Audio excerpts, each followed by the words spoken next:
महाराष्ट्रातील अंशतः अनुदानित शिक्षक शिक्षकेतर बंधू आणि भगिनींनो नमस्कार। आता अशी वेळ आली आहे की धन्यवादाचे फोन येत आहेत।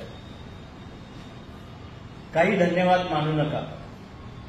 मी जे काही करतो आहे ते कर्तव्य म्हणून करतो आहे, कोणावर उपकार म्हणून नाही।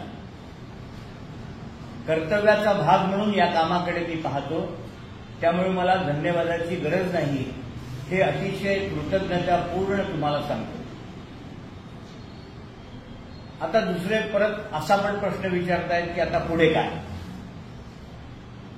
आता हे तुम्हाला सांगितलं की 168 कोटी नियमित वेतना करतात, म्हणजे 3379, 3361, 3261 आणि 0511 जे अंशतः अनुदानितचे हेड आहे यांच्या नियमित पगाराकरता 168 कोटी आणि वाढीव टप्प्याकरता 100 कोटी। काल 10 तारीख, कालच वित्त विभागातून पैसे दिले, मंजुरी दिली। आता पुढे काय? नेमका सगळ्यांचा प्रश्न असा असतो की पगार खात्यात कधी पडणार। आता याचं प्रत्येकाला उत्तर देणं कठीण आहे, म्हणून सांगतो। सोमवारी मी परत मुंबईला आहे। आपली ही जी रक्कम मंजूर झाली ती नसती SN4 ची होती, म्हणजे ती स्मिता देसाई मॅडम जे आहे त्यांची होती। ती नसती बजेटला न्यावी लागेल, बजेटमधून ती नसती परत वित्त विभागाकडे न्यावी लागेल, आणि कोणत्या हेडला किती पैसे प्रत्यक्षपणे सोडायचे हे मार्गदर्शन घेऊन सोमवारी सायंकाळपर्यंत किंवा मंगळवारी सकाळपर्यंत निधी वितरणाचा शासन निर्णय काढावा लागेल।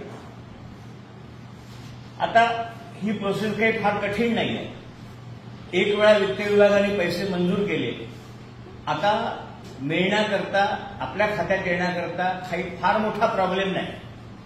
सोमवारी एका दिवसात हे सगळ्या फाईल फिरवून सोमवारी किंवा मंगळवारी निधी वितरणाचा आदेश मुंबईवरून निघेल आणि जास्तीत जास्त बुधवारी पुण्यावरून हा आदेश खाली क्षेत्रीय स्तरापर्यंत येईल। म्हणजे बुधवारची तारीख आहे 15 तारखेपर्यंत पैसे आले की 15 ते 20 या 5 दिवसाच्या काळात पे युनिट तुमचं रिवाइज बिल मागेल जर जुन्या टप्प्यावर गेलं असेल तर, आणि तुम्हाला वाढीव टप्प्याप्रमाणे पगार मिळायला सोपं होईल। आता प्रश्न मला अनेक विचारतात की नक्की होणार आहे का, दिवाळीच्या पूर्वीच होणार आहे का? पहा, आता दिवाळीच्या पूर्वी पैसा तुमच्याकडे 15 तारखेपर्यंत पोहोचवतो, इथपर्यंत माझ्या हाती आहे। आता जर शासनाने आदेश काढला की दिवाळीपूर्वी ऑक्टोबरचे पगार महाराष्ट्रातल्या सर्व सरकारी निमसरकारी कर्मचाऱ्यांचे व्हावेत तर तुमचा देखील होईल। पण जर तसा आदेश काढला नाही तर मग ऑक्टोबर पेड इन नोव्हेंबर ज्या ज्या डिपार्टमेंटचे पगार जेव्हा जेव्हा होतील तेव्हा ते तुमचे पण होतील। पण प्रयत्न हाच राहील सोमवारी गेल्यानंतर की दिवाळीपूर्वी राज्यातल्या सगळ्या शासकीय कर्मचाऱ्यांचे, निमशासकीय कर्मचाऱ्यांचे पगार व्हावेत। आता दुसरा मुद्दा असा आहे की आपले प्रॉब्लेम वाढतच चालले।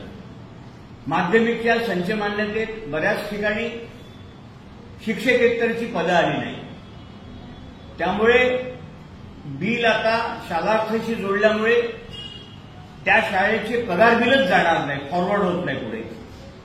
हा काय नवीन प्रॉब्लेम आहे? याच्यासाठी हा शासन निर्णय काढल्यानंतर पुण्याला जातो आणि याचंही जो काही परिणाम आहे, जे काही उत्तर आहे ते संचालक कार्यालयाकडून घेतो। तुम्हाला हा प्रॉब्लेम कळला का मला माहित नाही, पण शिक्षकेतरची पदं न आल्यामुळे आणि पदांची संख्या न जुळल्यामुळे त्या शाळेचं वेतन बिलच फॉरवर्ड होत नाही। मग कसली दिवाळी, कसलं काय, हे व्हायला नको म्हणून पुण्याला जाऊन हा देखील प्रॉब्लेम मी सॉल्व्ह करतो। आता ज्यांच्या संच मान्यतेत 9वी 10वीची संख्या नव्हती विद्यार्थ्यांची, त्याच्यामुळे 0 पदं आली आहेत, त्यांना टप्पावाढ मिळालेली नाही, मिळणार नाही. जोपर्यंत संच मान्यता दुरुस्त होत नाही तोपर्यंत टप्पावाढ मिळत नाही. आता प्रश्न असा आहे की मग ही संच मान्यता दुरुस्त होणार का, तुम्हाला पद मिळणार का? शासन ऑलरेडी यासाठी सकारात्मक आहे.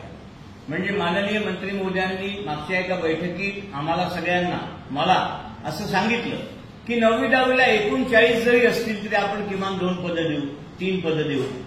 पण हे प्रकरण कोर्टात असल्यामुळे त्यांना तो देखील निर्णय घेता येणार आहे. मग या लोकांसाठी आता पहिले संच मान्यता दुरुस्ती शासन जेव्हा निर्णय घेईल तेव्हा, आणि संच मान्यतेत ती पदं आल्यानंतर मगच तुम्हाला वाढीव टप्पा मिळेल. दिवाळीला अशा लोकांना ज्यांच्या संच मान्यतेमुळे, पदं नसल्यामुळे ज्यांना टप्पावाढ मिळत नाहीये त्यांना टप्पावाढीशिवाय सध्या बिलं टाकावी लागतील. त्यांना टप्पावाढ दिवाळीनंतरच मिळेल.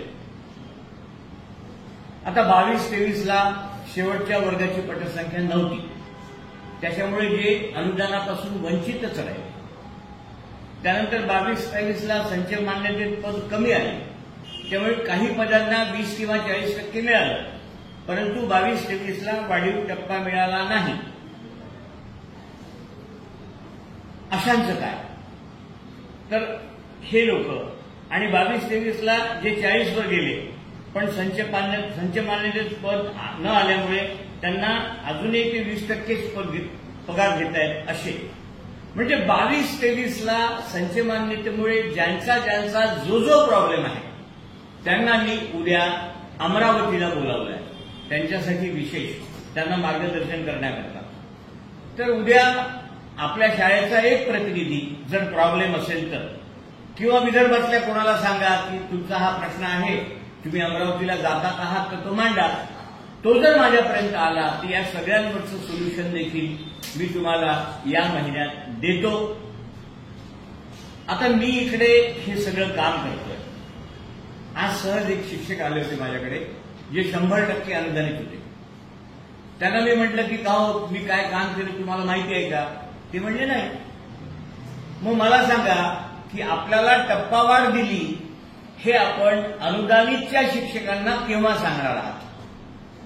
आपल्यातच आपला आनंद व्यक्त करून मी समाधानी नाही. माझी इच्छा आहे की आपण आपल्या शाळेतले अनुदानित शिक्षक किंवा आपल्या शाळेच्या बाजूच्या शाळेतील अनुदानित शिक्षक किंवा आपले नातेवाईक असे अनुदानित शिक्षक या सगळ्यांपर्यंत माझ्या व्हिडिओ क्लिप टाकल्या पाहिजे. शाळेच्या ग्रुपवर टाकल्या पाहिजे, तालुक्याच्या ग्रुपवर टाकल्या पाहिजे. म्हणजे मला सांगण्याचं तात्पर्य एवढं आहे की ज्या लोकांचा या प्रश्नांशी संबंध नाही त्या लोकांना मी काय करतोय हे कळलं पाहिजे. जेव्हा त्यांना कळेल तेव्हाच ते मला मतदान देऊ शकतील. आता माझं तुम्हाला अजून एक आग्रह आहे की माझ्या मतदारसंघात साधारणतः 3,500 माध्यमिक शिक्षक अंशतः अनुदानितचे आहेत. ते 3,500 मला मतदान करतील याच्याबद्दल मला शंका नाही. परंतु या 3,500 लोकांनी प्रत्येकाने 2-2, 3-3 अनुदानित शिक्षक जर जोडले तर मला त्याचा खूप आनंद होणार आहे, मला मदत होणार आहे.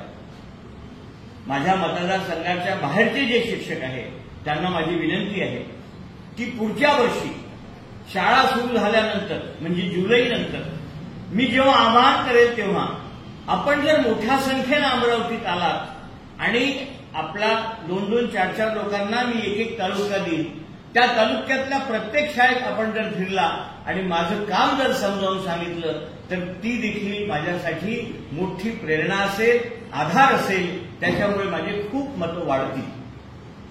माझी तुर्तास आपल्याला एवढीच विनंती आहे की मी जे काम करतो आहे ते काम तुम्ही सर्वसामान्य शिक्षकांपर्यंत ज्यांचा टप्पावाढीशी संबंध नाही, कारण त्यांची शिक्षक संख्या खूप मोठी आहे, त्यांच्यापर्यंत पोहोचवा. तुर्तास एवढेच.